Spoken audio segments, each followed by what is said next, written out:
Bulletin లో breaking news చూస్తున్నాం. నిర్మల్ జిల్లా బాసర గోదావరిలో ముగ్గురు గల్లంతయ్యారు. చంద్రశేఖర్, రామచందర్, మల్లేష్ కుమార్ అనే ముగ్గురు వ్యక్తులు గల్లంతైనట్టుగా సమాచారం అందుతుంది. గోదావరి నదిలో పుణ్యస్నానం కోసం వెళ్లిన ముగ్గురు నదిలో మునిగిపోయారు. గల్లంతైన ముగ్గురు అన్నదమ్ములుగా గుర్తించారు. గల్లంతైన వారు కాచిగూడ చప్పల్ బజార్ కు చెందిన వారిగా తెలుస్తుంది. అలాగే ముగ్గురి ఆచూకీ కోసం గజ ఎత్తుగాలు గాలిస్తున్నారు.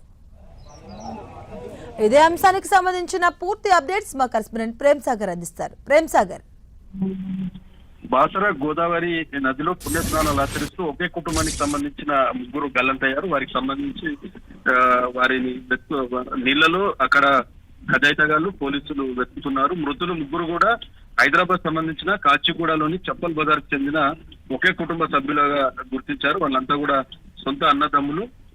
చంద్రశేఖర్, రామచందర్, మల్లేష్ అనే ఈ ముగ్గురు కూడా అమ్మవారి దర్శనానికి బాసరకు వచ్చారు.